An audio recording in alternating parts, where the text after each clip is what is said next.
Hello once again mga kaibigan. Happy Friday sa inyong lahat. At sana lahat tayo ay magkaroon ng mapayapang weekend bukas. And of course, sana lahat kayo ay nasa mabuting kalagayan saan mang parte kayo ng mundo ngayon. Ang pag-uusapan natin ngayon ay tungkol sa isang nakakalungkot na kwento na pang-aabuso sa isang taong may sakit. At hindi basta-bastang ordinaryong sakit ang meron ang taong ito. Kung hindi, meron siyang terminal colon cancer. At ang pang-aabuso ay ginawa sa kanya ng kanyang caregiver. Ang tinutukoy ko ay ang artist at dating TV host ng GMA7 and at the same time, owner din ng Papel Merotti na si Robert Alejandro. Si Robert Alejandro ay 8 years na nagsasuffer sa sakit na colon cancer. At ayon nga sa kanya, dahil sa napakaraming mga tubo at mga aparatos na kinakabit sa kanyang katawan, kailangan niya ng katulong para dito. Kung kaya naisipan niyang kumuha ng caregiver. At noong October 2023 nga, nag-hire siya ng isang caregiver na kung saan rekomendado ito ng family physician nila. At ang caregiver na ito, ang pangalan nito ay si Deo Angeles. Pero ang masakit nito, natuklasan ni Robert Alejandro noong December 2023 na ninanakawan pala siya ng kanyang caregiver. At hindi basta-bastang halaga ang nakuha sa kanya, kung hindi tumataginting na 3 milyon na ipon niya ang sinasabing nakulimbat ng caregiver niya, na si Deo. Ayon sa kwento mismo ni Robert, nangyari daw minsan na kung saan nakatanggap siya ng notification galing sa Amazon, na kung saan sinasabi ng notification na ito na meron siyang binili na ilang items na ang halaga ay nasa halos 30,000 pesos. Ngayon, laking gulat daw niya dahil wala naman daw siyang ginagawang mga orders online. Kung kaya ang ginawa niya, tinawagan niya ngayon yung kanyang bangko. At napag-alaman nga ni Robert sa kanyang bangko na may mga withdrawals na nangyayari na sa kanyang bank account gamit ang kanyang cellphone. At nalaman din niya na ang natitirang ipon na lang niya sa bank account niya ay nasa below 100 pesos na lang. Kumbaga halos nasa 81 pesos na lang daw yung natitira sa 3 milyon na inipon niyang pera. So dahil nga dito, agad na inireport ni Robert ito sa pulis. At ayon sa mga kapulisan, na-trace nila na gamit yung cellphone mismo ni Robert, tina-transfer yung pondo ng kanyang bank account sa 2 bank account pa ng Isabong. At pagkatapos, mula dito sa 2 accounts ng Isabong, ita-transfer ito ngayon ulit sa account ng kanyang caregiver na si Deo. So marami rin kasi ang nagtataka, kahit ako nagtataka ako, kung bakit hindi niya ito namamalayan. Kasi usually, alam natin na kapag nagwi-withdraw tayo sa mga bank accounts natin, nakakatanggap tayo ng notification galing mismo sa bangko. So sa 2 buwan na pamamalagi ng kanyang caregiver, na kung saan ay ninanakawan na nga siya sa kanyang bank account, hindi ito namamalayan mismo ni Robert. Dahil ayon nga kay Robert, binigyan niya ng access din itong kanyang caregiver. Pero siyempre siguro, inuutusan niya ito sa harap niya mismo dahil cellphone yung gamit. Halimbawa, uutusan niya yung caregiver niya na halimbawa mag-withdraw o di kaya ay mag-check ng kanyang bank account. Siguro dahil siyempre may sakit siya at may kahinaan na siya, nandyan naman yung kanyang caregiver.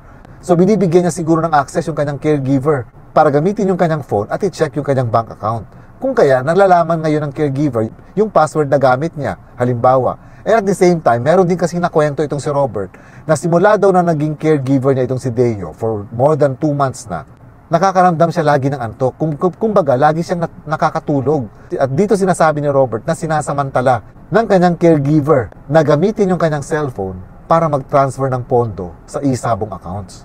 Pwede din kasi na sa pamamagitan ng Face ID o di kaya ay ng Touch ID, habang tulog si Robert, pwede itong gamitin ng caregiver para mabuksan o ma-open yung kanyang cellphone, pati na rin yung mobile app ng kanyang bank account. Napakagaling at napakabilis na nalimas ng caregiver yung 3 milyon ni Robert. Siguro sanay na rin ito. At malamang hindi lang si Robert ang pasyenteng nagagawa niya ng mga ganito. Dahil ayon nga kay Robert din mismo, nakakatanggap na sila ngayon ng mga messages galing sa iba't ibang mga naging pasyente rin nitong caregiver na ito na nagsasabi na kahit daw sila ay nagawan din ng pagnanakaw ng caregiver na ito. Kung kaya hinihiling nga ngayon ni Robert na sana makipagtulungan sa kanila para nang sa ganon madiin palalo itong caregiver na ito at hindi na makapangbiktima pa ng iba. Nakakagalit din kasi talaga itong ginawa ng caregiver. Imagine, ang tinutulungan niya dapat na isang taong may malalang sakit na talagang nangangailangan ng pag-aaruga at tulong niya.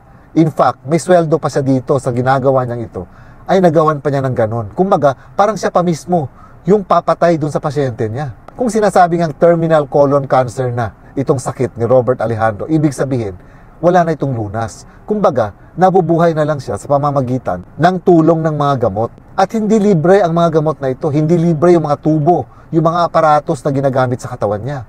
Nangangailangan ito ng malaking halaga, lalong-lalo na alam natin kahit na anong klaseng sakit na cancer, madugo ang gastusan sa sakit na ito. Ngayon, hindi ko maisip ng isang taong katulad niya ay kaya pa niya itong gawin sa isang tao na alam natin na may taning na ang buhay dito sa mundo.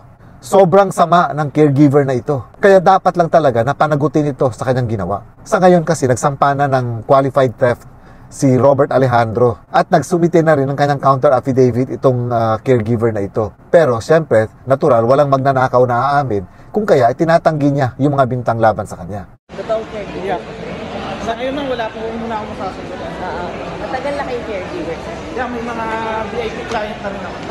Ang akin lang, hintayin na lang natin yung resulta ng fiscal or ng korte kung anong magiging desisyon. Tanggapin natin ng maluwag. May dalawang witnesses daw na pinapasa daw sa isabong mo yung account. May ganun nga ba, sir? Sasagutin ko na lang sa korte. Ginagawa namin to para talaga hindi to mangyari sa ibang tao. Pati yung interview na to ginagawa namin para ma-warn yung ibang mga tao na mag-ingat sa mga pinapapasok natin sa bahay, ganyan, mga caregiver. Naku, wag na talaga niyang gawin. Wag na niyang gawin. Talagang masama yung ginawa niya. So, imagine sa mga taong mas nangangailangan ng tulong, mas nangangailangan ng yun, pumunta siya sa amin para tumulong, kaso baliktad yung nangyari. Yung qualified theft kasi, ito yung kaso na sinasampa usually ng mga employers sa kanilang mga employees, particularly ng mga amo sa kanilang mga kasambahay. And at the same time, matatawag din kasing qualified theft ito dahil kahit hindi kasambahay, yung may gawa nito, pero parang itinuturing na rin na kasambahay ang isang caregiver sa kasong ito, especially na yung tiwala ng kanyang amo ay inabuso niya. Yung penalty sa qualified theft, depende kasi yata yan sa laki ng amount. Pero sa 3 million pesos na kiniklaim ni Robert Alejandro na ninakaw sa kanya, siguro mahaba-habang pagkakakulong din ang kapalit nito. Ang pagkakaalam ko kasi, pwedeng makulong ng hanggang 12 years ang isang tao na napatunayang guilty sa kasong qualified theft. Ito na lang din kasi talaga ang maaaring hustisya na makuha ni Robert Alejandro laban dito sa kanyang caregiver na si Deo Angeles. Kasi sigurado ko, hindi na may babalik ni Deo yung 3 milyon. Malamang, naipusta niya na rin ito sa isabong. Dahil lang sa kanyang bisyo, kaya niyang gumawa ng ganitong nakakapangilabot na pagnanakaw sa isang taong may malalang sakit. Nakakasira pati siya sa mga imahe ng mga caregiver, hindi lang sa Pilipinas, kundi sa buong mundo. And I hope bigyan pa sana ng ating Diyos ng sapat na lakas itong si Robert Alejandro hanggang sa matapos ang laban niyang ito sa kawalang hiyaan na ginawa sa kanya ng kanyang caregiver.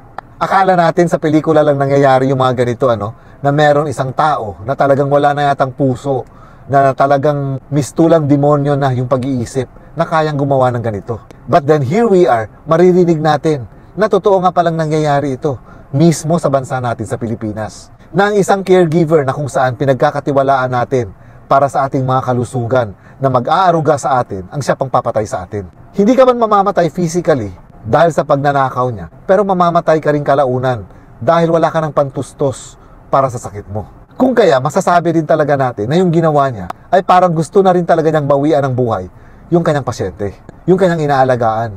And this is all for now, mga kaibigan.